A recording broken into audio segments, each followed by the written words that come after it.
السلام علیکم ګرانو دوستانو، نن به زه تاسو ته د کرکټ په هکله باندې یو څو تازه او ډېر مهم خبرونه درکړم. خاص کر زه به تاسو ته یو څو لوبغاړي وښیم چې دغه لوبغاړي د افغانستان په نړیوال جام کپ سکواډ کې شامل شوي دي. بل به زه تاسو ته د رشید خان او مجیب زدران مینوالو ته یو ډېر زبردست او د خوشحالۍ خبره ورکړم، خو د محمد نبي لپاره بیا یو ډېر بد خبره هم راغلی ده، هغه به هم زه تاسو سره شریک کړم. او سبا ته نه تنها د افغانستان بلکې پاکستان هم خپل لوبغاړي نړیوال جام کپ ته اعلاني. ویډیو تر اخره پورې وګورئ، په هر څه به تاسو پوهیږئ.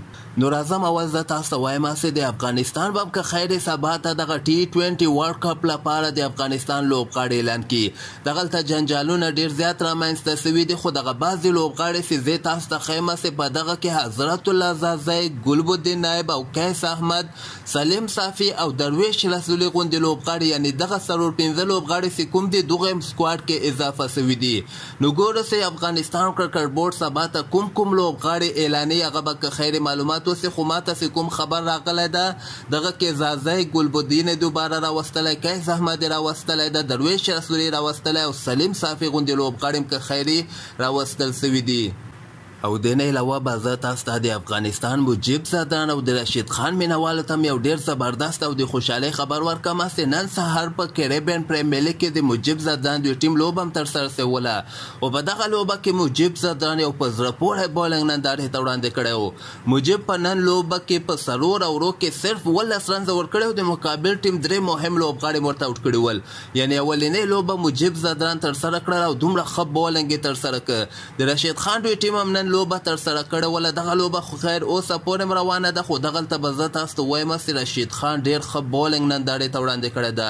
رشید خان څلور اوورو کې صرف 8 رنزه ورکړي دي او یو مهم لوبغاړی هم اوټ کړی دی، یعنې تاسو وګورئ څلور اوورو کې 8 رنزه، دا ډېره ښه اکونومي رشید خان ورته بولنګ ترسره کړی ده. او دغه لوبه کې رشید خان به یعنې دغه ټیم به یې لوبه وګټي، ځکه شپږ 50 رنزونه ورته پاتې دي، 50 بالو باندې او 9 لوبغاړي هم پاتې دي. اولنۍ لوبه کې هم رشید خان ورته ډېر ښه بولنګ ترسره کړی، خو په دغه لوبه کې هغه هم ډېر ښه بولنګ ترسره کړی ده، صرف 8 رنزه یې په څلور اوورو کې ورکړي دي.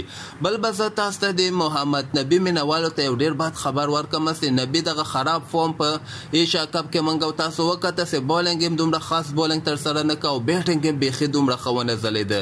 د همدغه له امل وګرځېده چې شاکب الحسن محمد نبي نه په شروریزه درجه بندۍ کې مخکې شوی ده. شاکب الحسن په دغه T20 الراونډرانو کې اول مقام لري، محمد نبي بیا دویم ده، دریم لمبر باندې موین علي ده، څلورم لمبر باندې ونیندو حسرنګ چې کوم داسې د سریلانکا الراونډر ډېر زبردست لوبغاړی ده، دی بیا څلورم مقام ته راغلی ده. او د بالرانو درجه بندۍ کې که موږ وګورو د افغانستان مجیب زدران په 9م لمبر باندې ده او رشید خان بیا 5م لمبر باندې ده. په بالرانو درجه بندۍ کې هم حسرنګ 8م مقام ته راغلی، مخکې وم اوس 8م ته راغلی. دغه لیست هم تاسو وګورئ، جیمز هیزلوډ اول ده، تبریز شمسي دویم ده، عادل رشید دریم ده، زمپا څلورم ده، رشید خان 5م ده، حسرنګ 8م ده، بومبیشور کمار اووم ده، 8م لمبر باندې تکشانه ده او 9م لمبر باندې بیا مجیب زدران ده. او دې نه علاوه به زه تاسو ته وایم چې باته نه تنها افغانستان بلکې پاکستان کرکټ بورډ به هم دغه T20 ورلډ کپ لپاره خپل لوبغاړي اعلان کړي. پاکستان کې امکان لري یو یا دوه لوبغاړي تبدیل شي، ځکه دغلته شان مسعود، شرجیل خان او د شعیب ملک راتګ کې دغه کې کېدی شي دوه یا یو لوبغاړی دغه لوبغاړي لوبډله کې ور اضافه کړي.